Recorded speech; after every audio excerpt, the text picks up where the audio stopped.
So I just woke up and my bathroom's flooded? What the heck is today?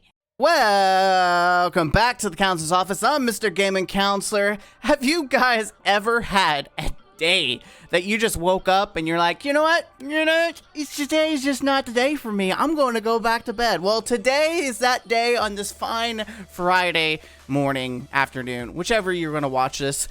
It's Friday. Feel good. No, it's Feel Good Friday. That's what we're doing today. And I want to stop by and check the channel. We hit the big 5-0. For me, it's big. 5-0. Holla. Thank you guys for the support. Again, take the time. You guys are absolutely destroying these Poppy videos. 3K viewers. Thank you guys. Thank you so much. Also, I'm doing a giveaway. I'm giving out 3 copies. Just like the video, subscribe, and tell me in the comments what you would like to see me play. And you get a chance of getting a free Poppy Playtime copy for yourself, like the Chapter 2. What's there to lose? Alright, so what are we doing today in this video? Today, on Feel Good Friday, there's nothing better than being told that what you do as a hobby is also making you freaking smart. That's right. A study. Video games boost intelligence in kids. Whoa! I love that good news. So, for a long time, the prevailing thought about video games, they rot people's minds. Yeah, I always grew up being told that you stare at a screen, you're going to go blind. If you play too many video games, you're going to be dumb. Ha! Joke's on you because a journal, a scientific journal reports. Video games might give kids... Okay, so the might. So science doesn't say specifically it does. It just shows possibilities. It shows percentages. It doesn't say verbatim. Science doesn't say 100% this happens, because science is always trying to disprove itself or prove itself. The study took 5,000 kids. Now, when we're talking about samples, like if someone said a couple hundred people, like that's usually a small sample size. 5,000 students is quite a bit. That's a good sample size to be able to see, hey, does this do anything to students? In this case, it's students.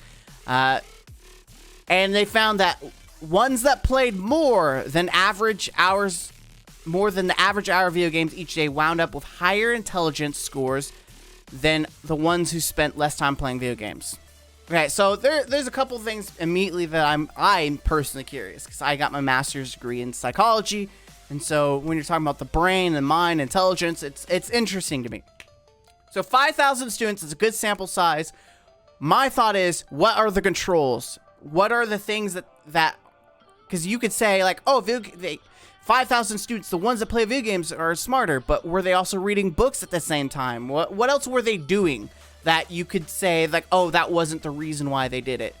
Did they get smart because they play video games, or was it because they read books? Like, let's be honest. So I'm curious to see what it said. I actually okay, Daniel, that's nice. Oh, University of Denver, a professor. So professor used in class. I love that professor. Why couldn't I have that professor in my college classes? Use Civilization, a turn-based strategy game. Okay, that allows players historical characters. Interesting. Reading a book in your dorm room surrounded by all this stuff isn't actually super conducive to absorbing information. That's true. I've always tried to do, like, you're in class and you're trying to read and people are talking. It's really hard to absorb what you're reading because you're hearing them instead. The study found intelligence boosts might be from the enriched environments that force kids to tackle tasks they may not find in everyday life. That is true.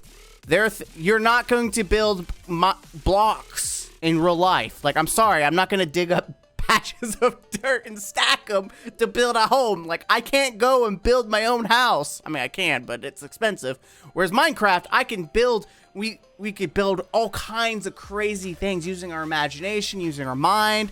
I mean, people literally made Poppy Playtime, a video game, and made it into Minecraft. Like, they made the map. It's just absolute crazy.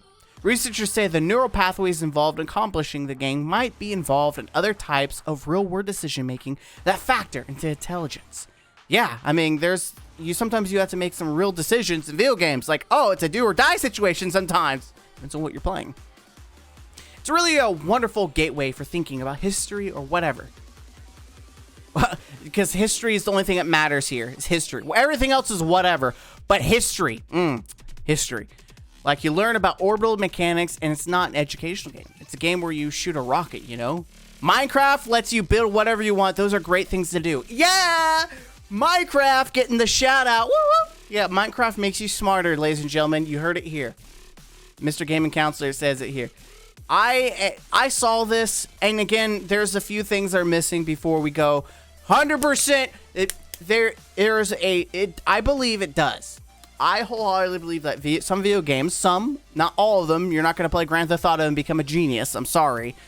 But if you're playing like turn-based games, Minecraft games, games that make you use your mind, your head, you actually have to think about it. I think it builds skills. It builds intelligence. It makes you think of the world in a different way.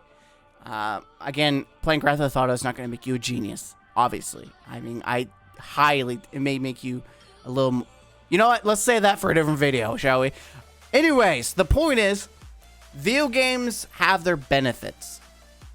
I would try to pull up another video or another research thing, and I might do like an in-depth, are video games bad? I think I want to do a video about that, because that's a real conversation. Are video games bad?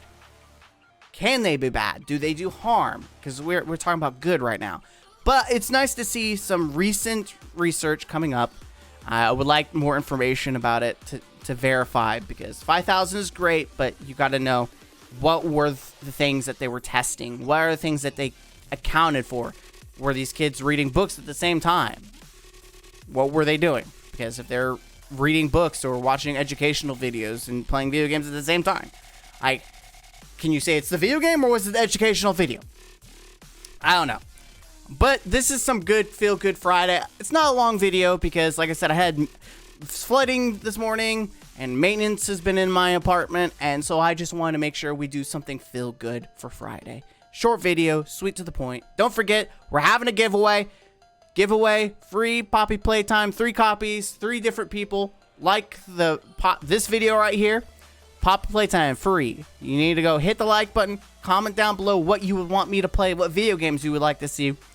And subscribe to the channel if you haven't already. And I'm going to choose those people, put it in a raffle, and give away free copies of Poppy Playtime. You guys are awesome. I appreciate you so much.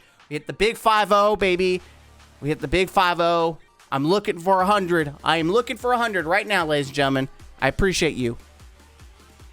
Kids, gals, college students, adults, whoever you may be a part of the channel, I appreciate you. Don't forget, Mr. Gaming Counselor. This has been the Counselor's Office. Thank you for stopping by. Until next time, game out and huzzah.